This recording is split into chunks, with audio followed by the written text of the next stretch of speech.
Hello students, welcome to ePathshala.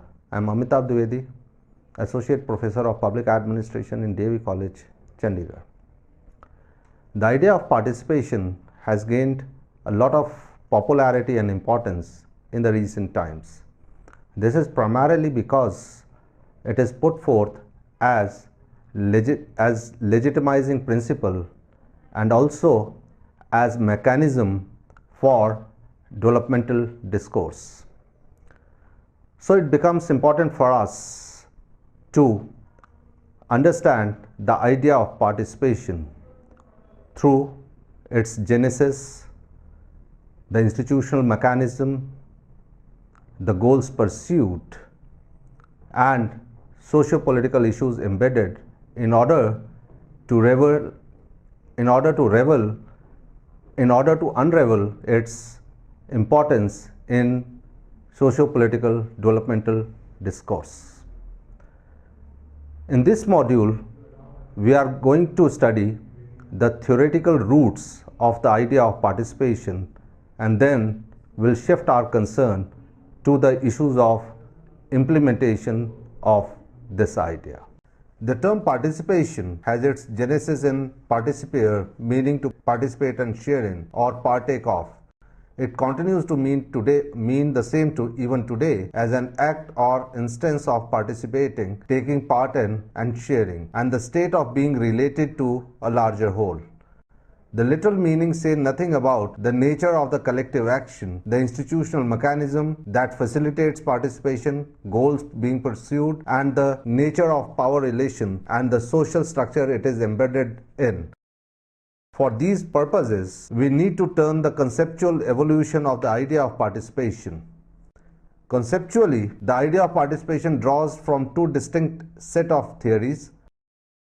The first and the older one involves right and obligations of citizens to take part in and share in the administration of justice and the politics. The other and the more recent one is understood as a set of developmental approaches and methods. Today, the idea of participation draws from both set of theories of citizenship and development to be seen as the most socially just mechanism of organizing power relations in society. Therefore, its contemporary popularity emanates from the fact that it is increasingly being put forth as the legitimizing principle as well as institutional mechanism for developmental discourse. Therefore, it becomes extremely pertinent to engage with and understand the genesis, nature, institutional mechanism, goals pursued, and its socio-political embeddedness to unravel the rationality behind the participatory developmental politics. Theories of participation.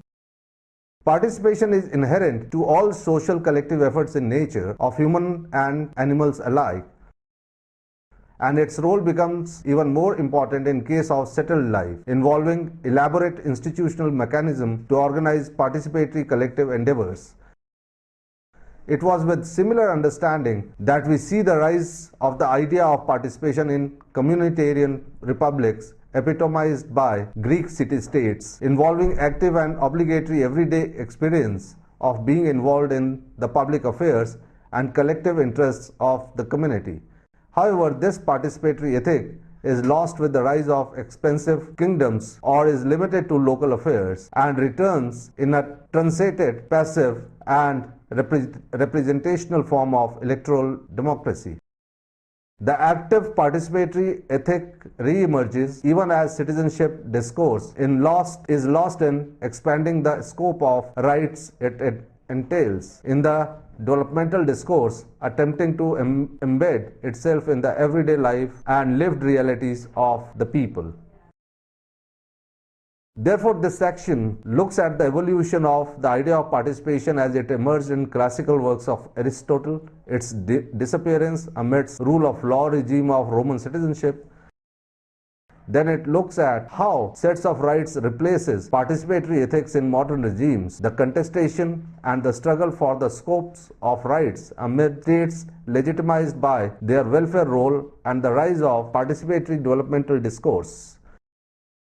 Herein, we look at the rise of technocratic participatory model, its critique for being tyrannical in terms of unjust exercise of power, and the transformatory potential it has if seen right-based developmental agenda with democratic practice. Participation as citizens' right. The idea of participation in the management of the public affairs has its roots in classical Greek political theories of citizenship. Herein, the likes of Aristotle saw citizenship as the sharing of the administration of justice and in holding of public office. In this light, participation involved everyday experience of taking part in the political affairs of the collective. This implied sharing responsibilities in legislating and executing rules as well as obeying them. In this context, active participatory citizenship dominated every realm of social life, with community being seen as prior to and the constitutive of individuals whose life, living conditions, and identity were offered and defined by it. This laudable conception of participation in the management of public affairs did, however, suffer from lacuna of exclusion of women and slaves from its fold. In spite of this lacuna, it did allow the participant citizens or members of a political community to take part in the collective act of managing the political affairs of his or her community. With the expansion of political communities in terms of territorial and population size, the practice of inclusion of new members led to the loss of participatory ethic, as political membership involved personal safeguards through rule of law. It re-emerges with the self-governing republican regime of Italian city-states, the autonomous civil and political authority regulating public affairs of an independent community. Rooted in the theory of social contract, herein participation implied the historical delegation of rights to self-preservation by the citizens to the government. The emergent right-based theory of citizenship sought a balance concerns with public order and the protection of life, liberty, and property intrinsic to the fulfillment of self-interest. This led to liberal democratic polities championing the cause of state sovereignty, economic liberties, and democratic equality to enable redistribution of resources through the invisible hand of free market. However, as Marx convincingly argued, the economic liberties and political equality of modern capitalist democracies was an illusion with an inherent deficit between the structural inequalities of class in capitalist system and the enjoyment of political equality in democracy. Therefore, the lack of scope for direct and active participation in the political affairs was the lacuna of liberal right-based citizenship. At the same time, in the post-colonial Third World, democratic equality needed conditions facilitating state institutions to become positive instrument for realization of ever-expanding rights of citizenship. Thus, within this regime, membership of a nation-state or nationality became the source of all rights as well as the target of claim for expansion of their scope. The resultant expansion has been seen both as the result of concession decided upon and promulgated by the state as well as the result of popular participation in social struggles and movement. The actual process actually involved a series of political bargains and negotiations whereby elites seek to maintain their power through managing the effects of social change and containing the demands of social movements through concessions in form of rights. However, the technocratic mode of welfare and developmental planning and the populist agendas of socio-economic rights could not pave the way for reintroduction of the ethic of participation in political affairs.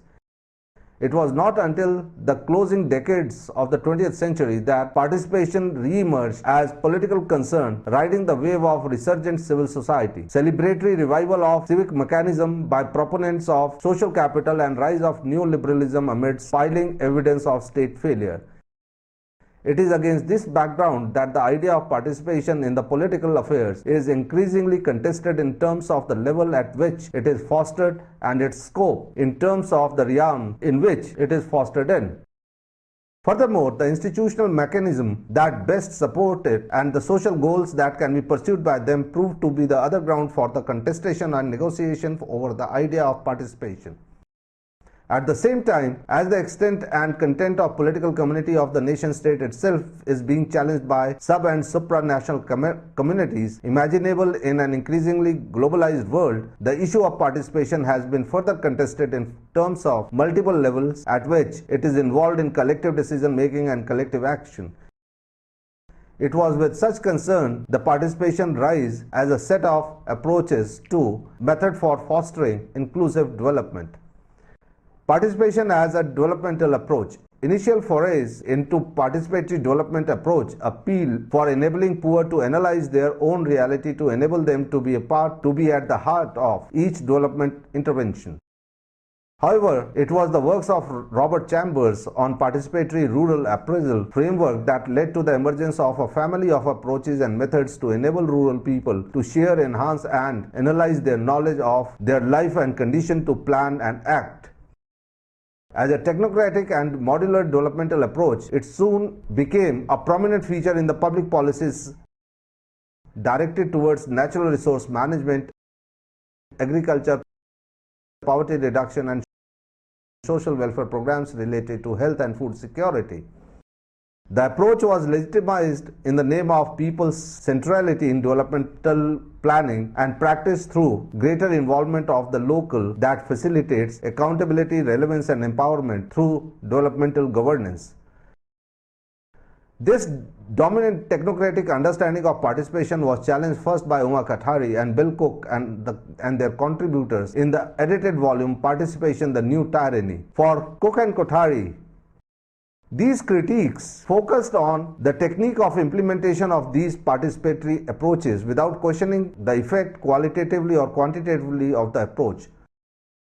This modular participatory approach has been challenged over issues like obsession with local while ignoring wider structures of injustice, lack of understanding of how power relations at work as well as the role of structures and agencies in social change, and focus on technical rather than political methodology for empowerment. The first challenge is over the obsession of the participatory approach with the local as site, space as well as level of developmental intervention. The local is not a bound entity as understood by the modular approach, but it is constructed from overlapping and intersecting flows of dynamic social relations. It has its own hierarchies and is also part of several other hierarchies. The obsession with personal and local as sites of empowerment ignore the state and developmental community, the actual sites of power and knowledge, thereby ignoring the existence of power relation and structural injustices the local is embedded in it. The fruits of democratic decentralized too are limited in poor rural areas with limited political agency and access to information and with bureaucratic hierarchy and control.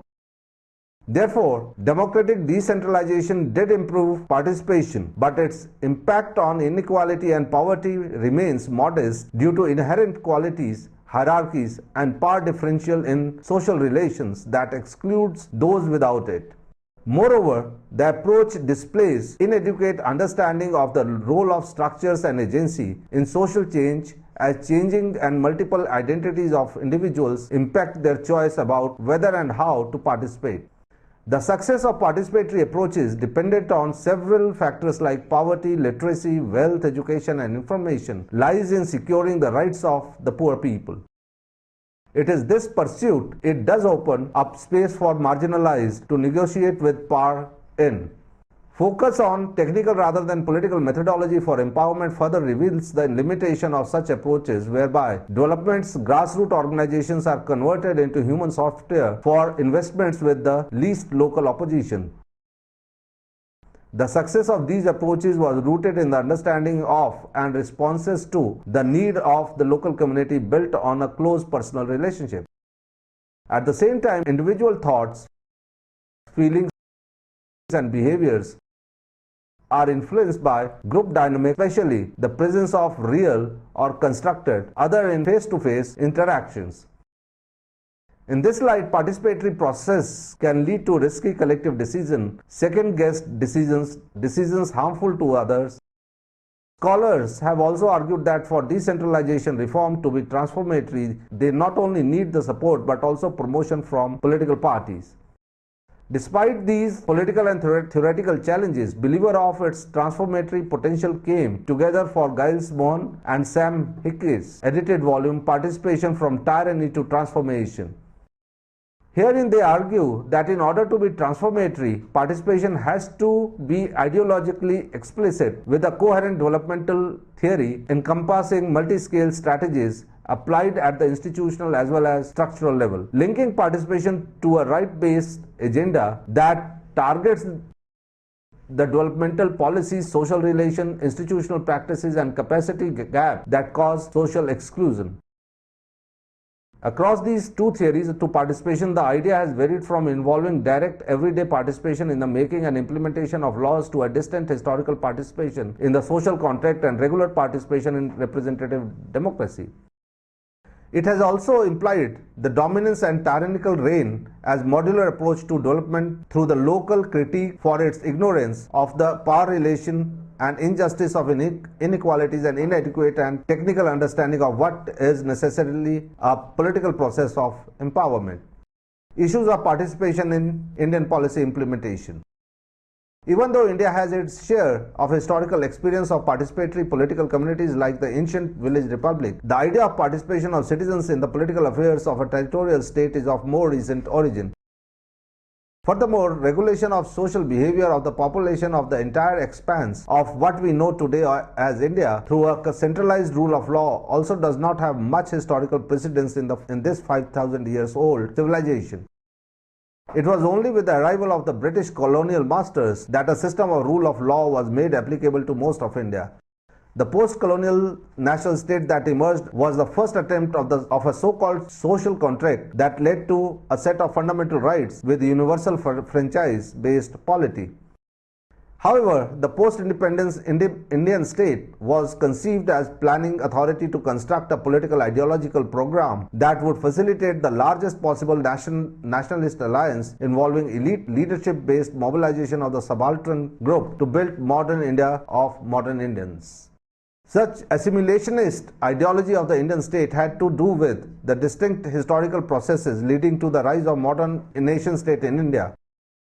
Unlike most, democratic governance through liberal institutions was not an outcome of class conflicts and struggle in India as popular democracy even before the rise of liberal institutions of an autonomous nation state by the colonial masters. Therefore, it continued with the colonial rationality of government's obligation to ensure the welfare of its population irrespective of their participation in the sovereignty of the state. As a result, the technocratic welfare model of governance through the detailed knowledge of conditions of social reality too predates the rise of modern state. The resulting state formation and mode of governance was technocratic but highly contested political issue as well as involving political struggles whose dynamics were shaped by the politics over development policies. This section of the module looks at how the issue of participation has evolved from such dichotomous genesis. In doing so, the paper first looks at the Nehruvian model of participation of local elite in what was described as the Congress system. The next section looks at the populist turn in the Indian policy implementation under Mrs. Gandhi. The third section begins by look at the causes put forth behind the crisis and the move towards a decentralized participatory mode of governance ushered in the closing decade of the 20th century.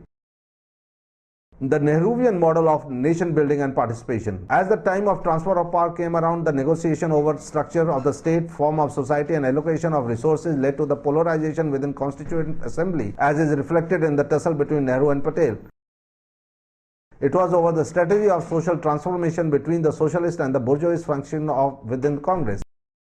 However, the untimely death of Patel in 1950 ended the struggle without being settled and paved the way for the adoption of the Nehruvian model. Thus emerging Nehruvian model enjoying the subtle support and cultural approval of thinly but crucially dispersed of modern Indian elite sought India's social transformation through a passive revolution instead of mass mobilization and political negotiations.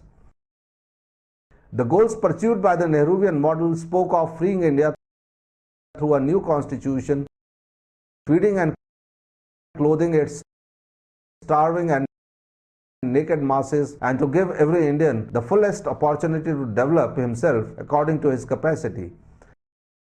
The idea of the state as the provider, protector and promoter of people was reinforced by the pursuit of adequate means of livelihood for all citizens to minimize inequalities of income, status and opportunities through health, education and social justice for the backward classes. And yet the rational embodiment of the state as a planning authority did not reduce the state's importance as the site for free citizens to engage in political negotiation and struggles. Therefore, the commodity-centered approach of technocratic planning process for accumulation had to contend with the democratic processes of the representative government. Thus, within the Nehruvian model, accumulation through technocratic planning was legitimized through representative government, implying avoiding the unnecessary rigors of industrial transformation by being a positive means of conflict resolution. The death of Nehru and the subsequent decline of the Congress system marks a distinctive turn in the Indian historiography.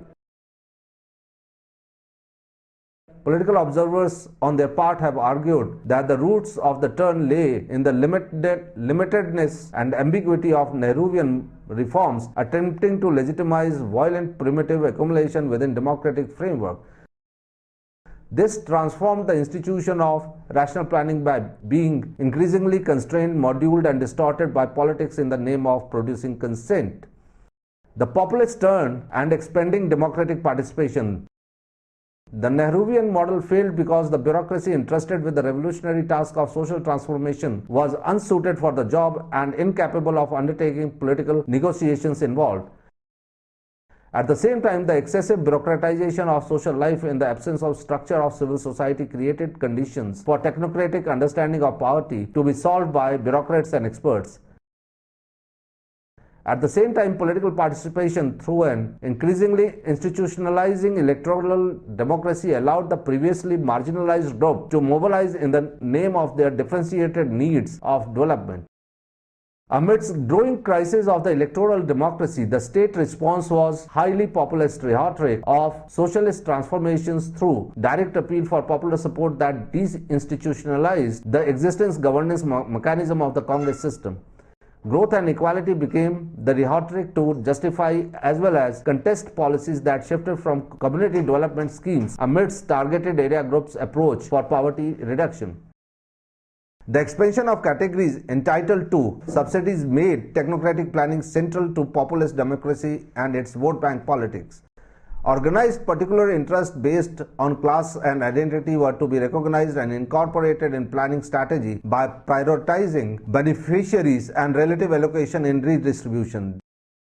This emerged. The unified framework was imposed by the state to incorporate all political mobilizations. Social mobilizations with territorial solidarities were incorporated through the idea of federalism, while those with identity-based mobilization were incorporated through the ideology of protective discrimination. The resultant social conflict induced the state to transform citizens as object of three projects: development, security and secularism, subsumed within a centralizing, homogenizing and secularizing development discourse that saw all conflict to be rooted in unbalanced development. By transforming conflicts into law and order problems, the discourse perpetuates horizontal, that is between communities, and vertical, between state and society, violence leading to a crisis of institutions. The liberal democratic explanations for the Indian state's dismal economic performance argued that democracy brings political and economic life too close together for rational calculation in developmental decisions. While civil and political rights of its citizens were sanctified by the Constitution, but their development, both redistribution and growth, was to be achieved through economic planning. However, the eroded autonomy of the state slowed the rate of institutional change and government's capacity to raise rural resources for industrializations. Furthermore, the deepening of democratic institutions gave citizens a growing sense of empowerment, enfranchisement and entitlement that reflected in their growing participation in diverse modes of politics across the spectrum of institutional electoral politics and radical protest-based alternatives. These protest actions and movements serve as source and means of legitimizing state authority through reflexive planning that build new institutions to address local demand and thereby broadening its social base. Thus, the political constituency of poor led to a new demand politics in India, wherein interest groups could force governmental agencies through ascriptive group mobilization facilitated by the politics of scarcity. In the process, Indian democracy acquired a distinct form of focusing on political equality of group rather than individual, assertion of electoral power of rural masses due to the specific sequence of economic modernization, conflict of secular state principle subjected to a democratic electoral ratification. The rise of participatory developmental approach in India. The rise of participatory developmental approach is intrinsically linked to the process of liberalization, decentralization and privatization introduced towards the end of the 20th century. While the economic side of this process had started with the end of the License Raj in India, its political side emerged with the constitutional promulgation of the Panchayati Raj institution. Championing the cause of growth with the social justice, herein development becomes the central issue of political mobilization and contestation. In this light, use of state's political power to introduce change for the weaker sections was seen as legitimate developmental politics. The state continues to be seen as exclusive social instrument capable of declaring universal obligations, implementing and adjudicating them, and enforcing redressal or accountability. Further, patterns of state authority, organization of state politics, and use of state power decisively influence the economic context and are key determinants of regional developmental dynamics.